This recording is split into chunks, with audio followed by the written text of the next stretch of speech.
कयामत की एक निशानी अल्लाह के नबी ने यह भी बयान फरमाई कि बहुत ज्यादा बेहयाई और बदकारी होगी।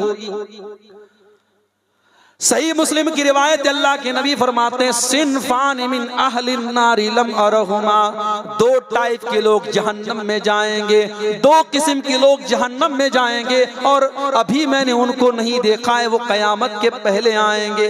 नंबर एक, कौमुन माहुम सियातुन काजना बिल बकर यजरिबून बिहन्नास, ऐसे लोग आएंगे जिनके हाथ में गाय की दुम की तरह कोड़ा होगा, हंटर होगा, और वो हंटर से लोगों को मारेंगे। यानी उनके पास पावर होगा, वो मिनिस्टर होंगे, वो मंत्री होंगे, वो बादशाह होंगे, वो राजा होंगे, और वो अपनी प्रजा पर अत्याचार करेंगे, अपनी आवाम पर जुल्म करेंगे, अपने पावर का गलत इस्तेमाल करेंगे। और आज हो रहा है, पावर का गलत इस्तेमाल आज हो रहा है।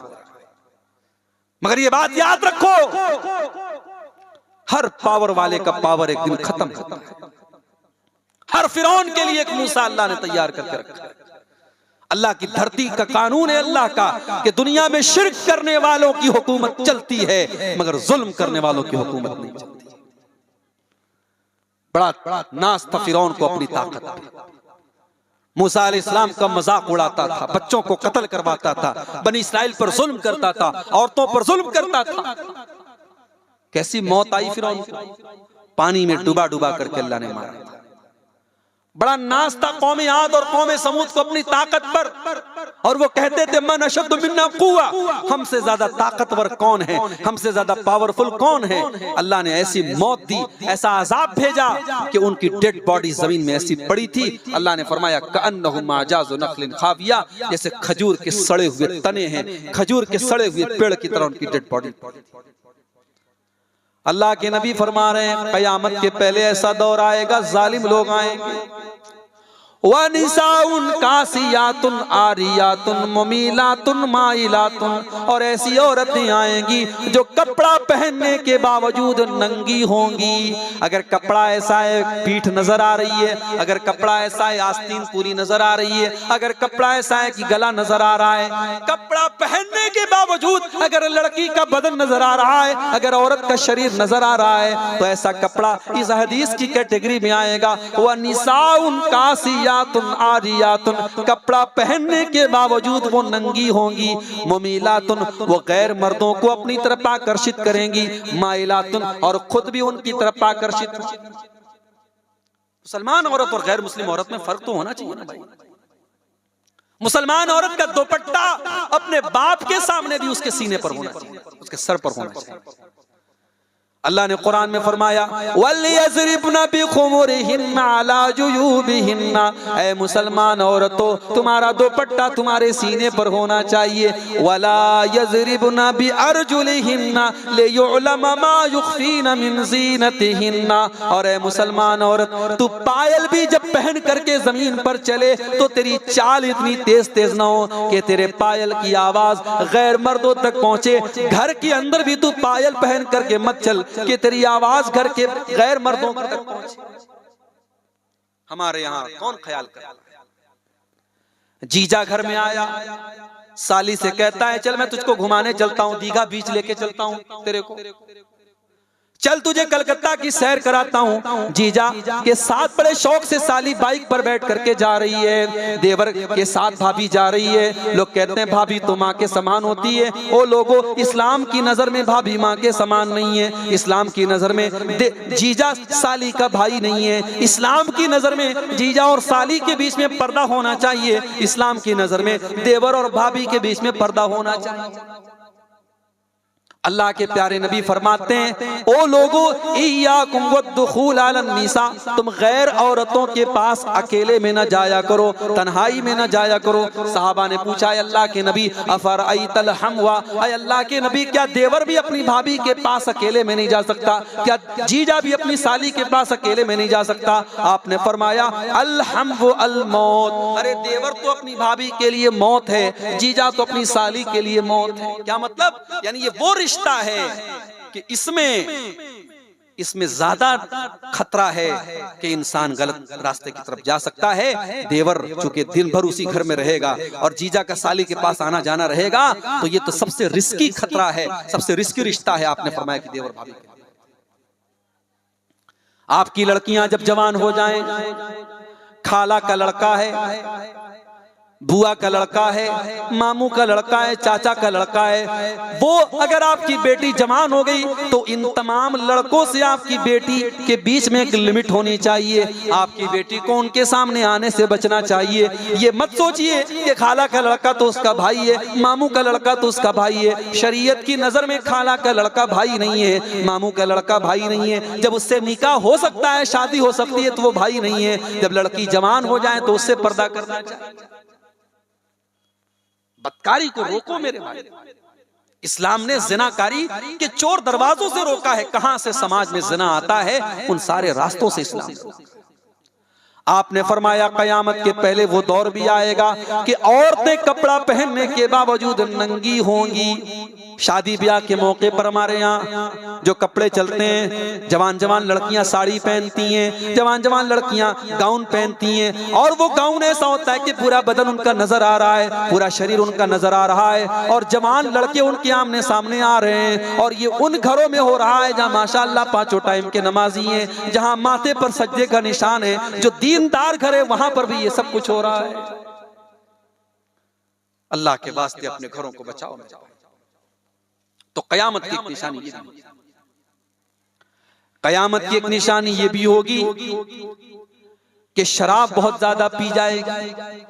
आपने फरमाया ला यशरबन्ना नासुम मिन उम्मतिल खम्रा युसम्मुनहा बिगैरि इस्मिहा, मेरी उम्मत के कुछ लोग शराब पिएंगे, उसका नाम बदल देंगे। कोई बियर रख देगा, कोई विस्की रख देगा, कोई रम रख देगा, कोई और नाम रख देगा। नाम बदल बदल करके लोग शराब पिएंगे। वयुज़फ़ु अला रुऊसिहिम बिल मआज़िफ़, और उनके सर के ऊपर नाचने वालियां नाचेंगी और गाने वालियां गाएंगी।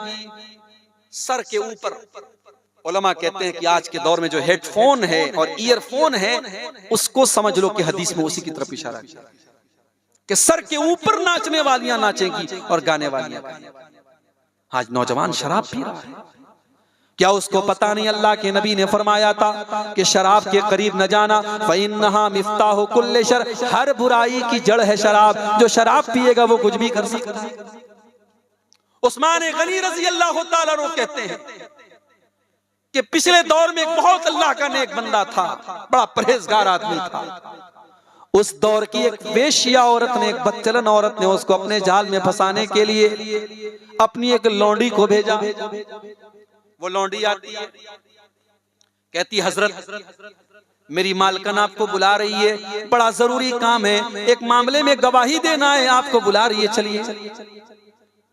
वो बेचारा नेक आदमी था, सीधा साधा आदमी था, पीछे पीछे चलने लगा। लौंडी घर के अंदर दाखिल हुई, दरवाजा बंद कर दिया।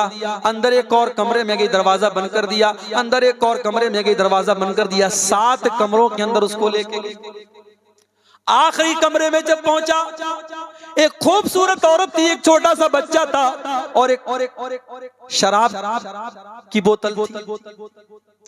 औरत कहने लगी तुम्हारे पास 3 ऑप्शन है, या तो तुम मेरे साथ जिना करो, या तुम इस बच्चे को कत्ल करो, या फिर तुम ये शराब पी जाओ। औरत तुमने तीनों में से कोई काम नहीं किया तो तुम तो 7 दरवाजों के अंदर बंद हो, मैं तुमको कत्ल कर दूं। उसने सोचा सबसे हल्का काम है, शराब पी लेता हूं। उसने शराब पी, एक प्याला, नशा चढ़ा, उसने एक प्याला और पी ली, और नशा चढ़ा, एक प्याला और पी ली, पूरी बोतल खाली कर दी। उसके बाद उसने उस औरत के साथ ज़िना भी कर लिया और उस बच्चे को कत्ल भी कर दिया। हजरत उस्मान गनी फरमाते हैं, ओ लोगो इज्तनिबुल खम्र फइन्नहा उम्मुल खबाइस, तुम शराब से बचो, ये तमाम बुराइयों की, गंदगियों की जड़ है। और जब शराब बहुत ज्यादा पी जाए तो अल्लाह के नबी ने हदीस में ये भी फरमाया, आपने फरमाया यकूनु फी हाज़िल उम्मती खस्फुन व क़ज़्फ़ुन व मस्ख़ुन, इस उम्मत पर एक ऐसा जमाना भी आएगा कि लोगों को जमीन में धंसा दिया जाएगा और आसमान से पत्थरों की बारिश होगी और लोगों की शक्ल सूअर और बंदर के जैसी बना दी जाएगी। साहबा ने पूछा अल्लाह के नबी ऐसा दौर कब आएगा? आपने फरमाया इज़ा ज़हरतिल मआज़िफ़ु इज़ा ज़हरतिल क़ैनात वल मआज़िफ़, जब नाचने वालियां बहुत ज्यादा हो जाएंगी और नाच गाने के आलात बहुत ज्यादा इस्तेमाल होंगे, और जब बहुत ज्यादा शराब पी जाएगी तो शराब की कसरत भी कयामत की निशानी है। कयामत की एक निशानी आपने ये भी बयान फरमाई कि सूद और ब्याज बहुत ज्यादा इस्तेमाल होने लगेगा। वयज़हरु रिबा, सूद इस्तेमाल होगा। कितने मुसलमान हैं जिनके पास करोड़ों की दौलत है, आज धड़ल्ले से सूद और ब्याज का लेन देन कर रहे हैं और उसको कोई गुनाह नहीं समझ रहे हैं। ओ लोगों, ये सूद और ब्याज इतना बड़ा गुनाह है कि अल्लाह ताला कुरान में कहता है, ऐ ईमान वालों, अगर तुमने सूद और ब्याज का लेन देन बंद नहीं किया, फ़इल्लम तफ़अलू फ़अज़नू बिहर्बिन मिनल्लाहि व रसूलिही, तो तुम अल्लाह से और उसके रसूल से जंग करने के लिए तैयार हो जाओ। अपनी सगी माँ से जिना करना उससे भी 36 गुना ज्यादा खतरनाक गुनाह है कि इंसान सूद का लेन देन करे, सूद खाए और खिलाए। लेकिन आज मुसलमान सूद खा रहा है। अल्लाह के प्यारे नबी फरमाते हैं, याती अलन्नासी ज़मानुन ला युबालिल मर्उ मिन ऐना खज़ल माल, एक ऐसा जमाना आने वाला है इंसान परवाह नहीं करेगा कि वो माल कहाँ से कमा रहा है, अमिन हलाल अम मिन हराम, वो हलाल तरीके से कमा रहा है या हराम तरीके से कमा रहा है। ओ लोगों, अल्लाह आपके कारोबार में और बरकत दे, अल्लाह आपके पैसे में और बरकत दे, मगर कभी हराम कमाई को अपने घर में आने मत देना। कल क़यामत के दिन आपको हिसाब देना पड़ेगा। 5 सवालों का जवाब हम सबको देना पड़ेगा और उन 5 सवालों में एक सवाल ये भी पूछा जाएगा, मिन ऐना अखज़ल माल, तूने माल कहां से कमाया, व फीमा अनफ़क़हू, और माल कहां पर खर्च किया। तो हराम खोरी बढ़ जाएगी मुसलमान। एक और निशानी सुन लीजिए कयामत की, इम्रतुस्सुफ़हा, बेवकूफ लोग हुकूमत करेंगे। बेवकूफ लोग, अब इसको बहुत ज्यादा वाज़े करने की जरूरत नहीं है, आप लोग समझदार। बेवकूफ लोग जिनको ये पता नहीं होगा कि हम अवाम को कौन सी मुसीबत में डाल रहे हैं, हम जनता को कौन सी मुसीबत में डाल रहे हैं, फैसले लेंगे, अवाम को परेशान। व कसरतुश्शुरती, और पुलिस वाले बहुत ज्यादा हो जाएंगे, पुलिस वालों की बहुत ज्यादा कसरत हो जाएगी। वह बैउल हुक्मी, और अदालतों के फैसले खरीदे जाएंगे और बेचे जाएंगे, अपनी मन मर्जी से फैसले दिए जाएंगे। और आगे आपने फरमाया, अल्लाह के प्यारे नबी ने आगे इस हदीस के अंदर फरमाया कि ओ लोगों, कयामत के पहले एक ऐसा दौर भी आएगा कि कुरान को और हदीस को अच्छी आवाज में पढ़ने वाले ज्यादा हो जाएंगे और समझने वाले कम हो जाएंगे। यहाँ तक कि जब नमाज का टाइम आएगा तो आलिम मौजूद होगा और शरीयत को समझने वाला मौजूद होगा, लेकिन लोग ऐसे आदमी को इमाम बनाएंगे जिसकी आवाज अच्छी होगी ताकि वो अपनी आवाज से लोगों का दिल लुभाए। आवाज और स्वर का राज होगा, लोग इल्म नहीं देखेंगे, लोग नॉलेज नहीं देखेंगे। कयामत की एक निशानी आपने ये भी बयान फरमाई, इन्न बैन यदई साती तस्लीमल खासा, कयामत के पहले खास खास लोगों को सलाम किया जाएगा।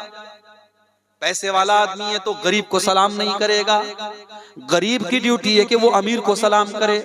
हाजी साहब किसी को सलाम नहीं करेंगे, हाजी साहब को सब लोग सलाम करेंगे, खास खास लोगों को सलाम किया जाएगा। जबकि अल्लाह के प्यारे नबी ने फरमाया, ला तुमिनूना ला तदखुलूनल जन्नत हत्ता तुमिनू, ओ लोगो तुम ईमान वाले नहीं बन सकते, तुम जन्नत में नहीं जा सकते जब तक तुम ईमान वाले न बन जाओ, और तुम ईमान वाले नहीं बन सकते जब तक तुम आपस में मोहब्बत न करो। और आओ मैं तुमको बता देता हूं कि वो कौन सी चीज है जिसके ऊपर अमल करके तुम आपस में मोहब्बत करने लगोगे। अफ़शुस सलाम बैनकुम, आपस में सलाम को बढ़ाओ, सलाम का प्रचार करो, सलाम को प्रसारित करो।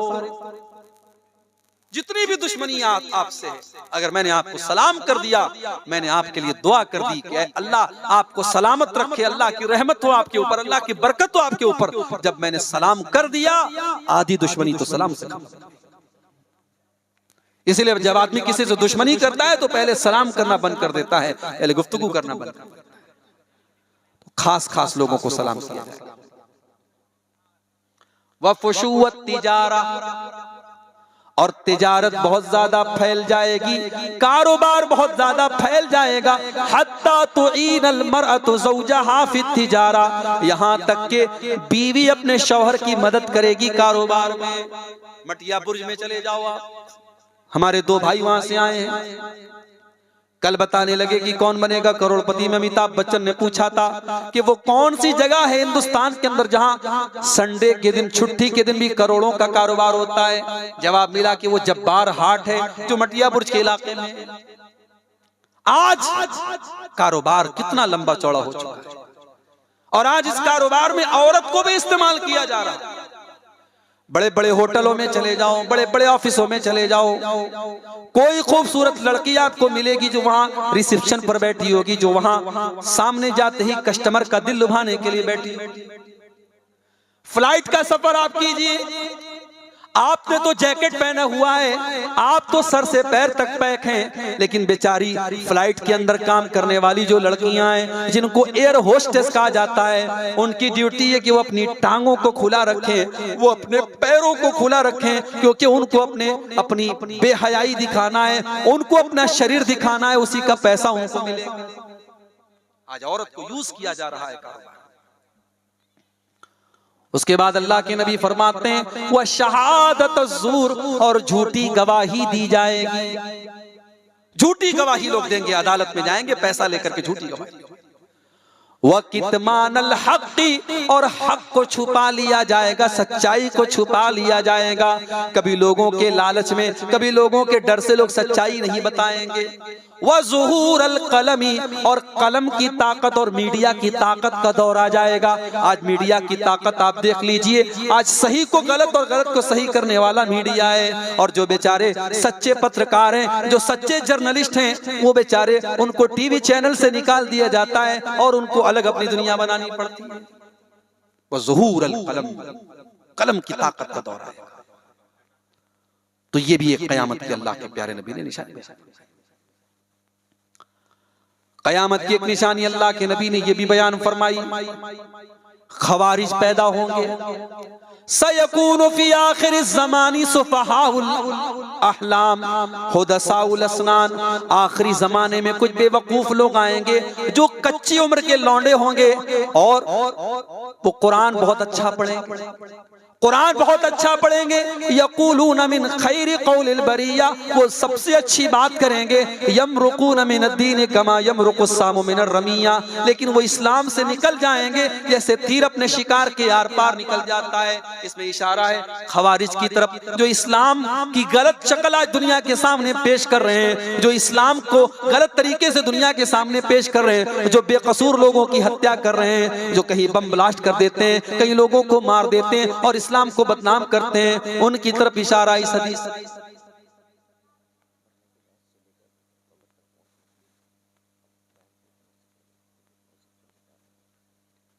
तो वक्त खत्म हो रहा है, तो ये भी एक क़यामत की अल्लाह के नबी ने निशानी बयान फरमाई कि खवारिज। अब मेरे भाइयों, अपनी तकरीर के आखिरी पड़ाव पर हम आते हैं।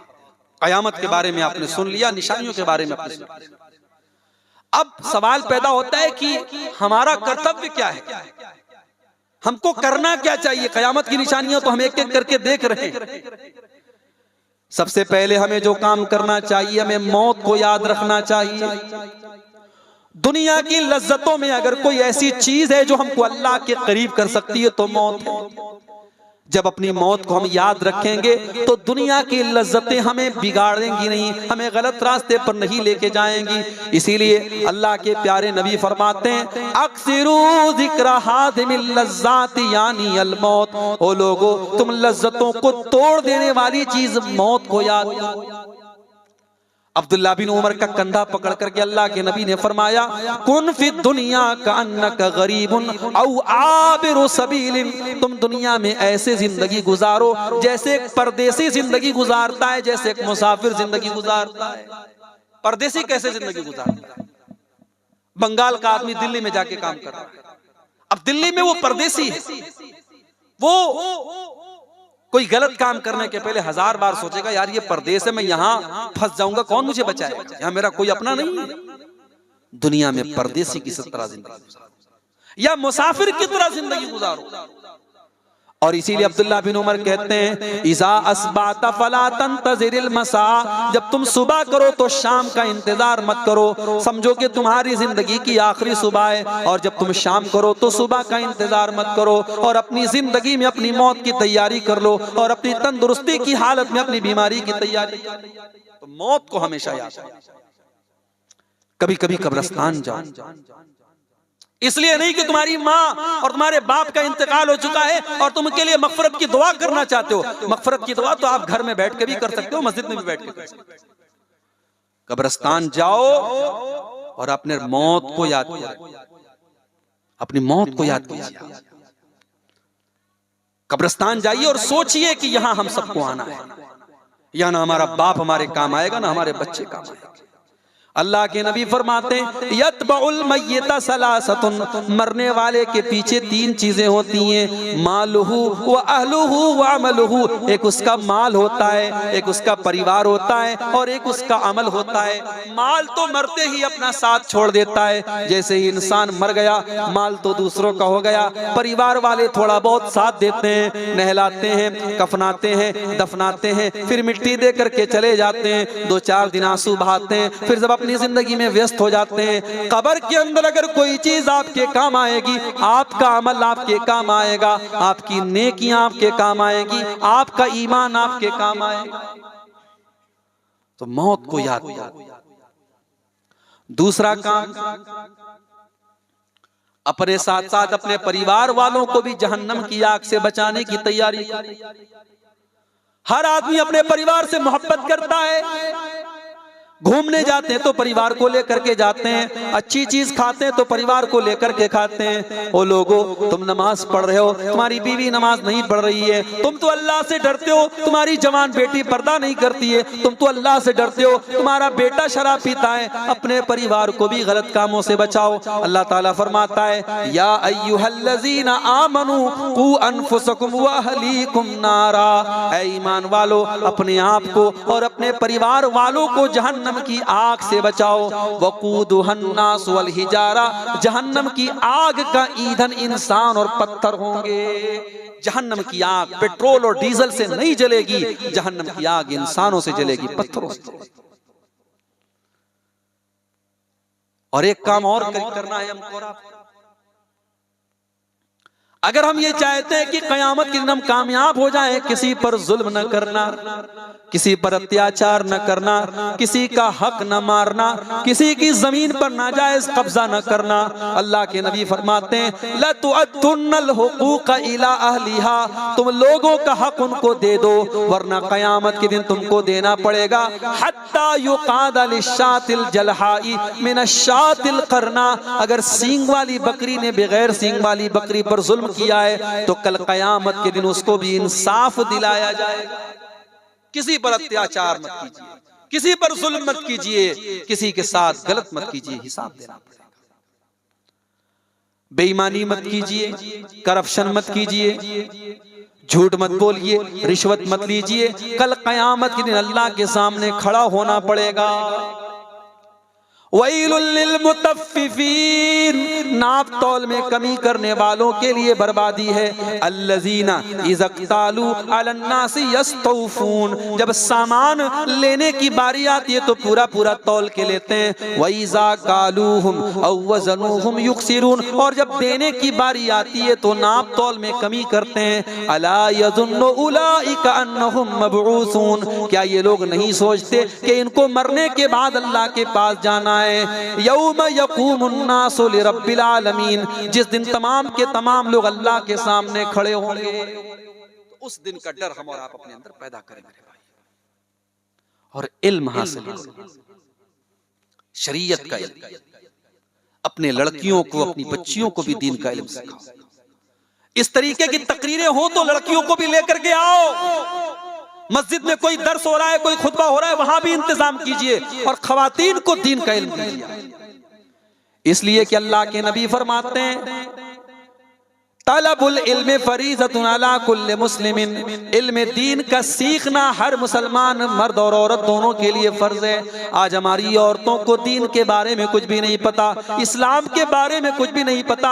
आज दुनिया की बहुत नॉलेज हमारे पास, लेकिन इस्लाम की नॉलेज जीरो है हमारे पास। मेरे प्यारे साथियों, कब्र में हमसे ये नहीं पूछा जाएगा आप डॉक्टर थे, आप इंजीनियर थे, आप वकील थे। हाँ, कब्र में हमसे पूछा जाएगा मन रब्बुका, तेरा रब कौन है, मन नबियों का, तेरे नबी कौन है, माँ दीनों का, तेरा दीन क्या है। और इन सवालों का जवाब हमको कुरान में और हदीस में मिलेगा। तो इल्म दीन हासिल कीजिए। कयामत की एक निशानी अल्लाह के नबी ने यह भी बताई थी, जहालत बहुत ज्यादा फैला है। आज इंसान के पास दुनिया का बहुत इल्म है, बड़ी नॉलेज है, मगर दीन की नॉलेज जीरो है। साल भर में एक जलसा आपने करा लिया, दीन का इल्म हासिल हो गया नहीं। आप किताबों का मुताला कीजिए और आप अल्लाह का शुक्र अदा कीजिए। ये मोबाइल, ये यूट्यूब, ये बहुत बड़ी नेमत है आपके लिए अगर इसका सही इस्तेमाल कीजिए। बड़े बड़े उलमा का बयान आज मोबाइल पर मौजूद है। नमाज का तरीका सीखना हो मोबाइल पर मौजूद है। इस्लाम की बुनियादी बातें सीखना हो मोबाइल के ऊपर मौजूद है। कल आपको इल्म दीन सीखने के लिए उलमा के पास जाना पड़ता था, आज उलमा चल करके मोबाइल के जरिए आपके घर में आ चुके हैं। आप जो सही उलमा हैं, जो मुस्तनद उलमा हैं, जिनकी बातें सही हैं, कुरान और हदीस वाली हैं, उन उलमा के बयान को सुनिए, उनकी बातों को सुन करके अपनी इस्लाह कीजिए, उनसे दीन का इल्म हासिल कीजिए। इल्म दीन हासिल कीजिए, बहुत जरूरी चीज है। और आखिरी चीज जो बयान करके मैं बात अपनी खत्म करूंगा कि दुनिया के फितने से अपने आप को बचाइए। दुनिया में जिंदगी गुजारिए, अच्छा कारोबार कीजिए, अच्छा खाइए, अच्छा पहनिए, मगर दुनिया को सब कुछ मत समझिए। ये दुनिया एक दिन आपको धोखा देगी। वमल हयातुद दुनिया इल्ला मताउल गुरूर, ये दुनिया तो धोखे का सामान है। ये दुनिया किसी करोड़पति, अरबपति, खरबपति के भी कभी काम नहीं आई है। एक न एक दिन दुनिया को छोड़ करके सबको जाना पड़ा है। सब ठाट पड़ा रह जाएगा जब लाद चलेगा बंजारा। सब छोड़ के यही जाना है। बड़ी बड़ी दौलत आपने इकट्ठा की है, मरेंगे तो कफन में एक पॉकेट भी नहीं होगा जिसमें नोट की कोई गड्डी लेके जा सके। सारा बैंक अकाउंट दूसरों के नाम हो जाएगा, सारी प्रॉपर्टी दूसरों की हो जाएगी। खाली हाथ दुनिया में आए थे और खाली हाथ दुनिया से जाएंगे। दुनिया से दिल न लगाओ मेरे भाई, ये इबरत की जा है तमाशा नहीं है। ये इबरत की जा है तमाशा नहीं है। ये दुनिया इबरत की जगह है मेरे भाई, ये तमाशा नहीं।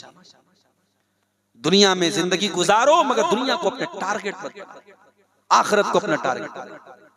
रब्बना आतीना फिद दुनिया हसनतन व फिल आखिरति हसनतन व क़िना अज़ाबन नार।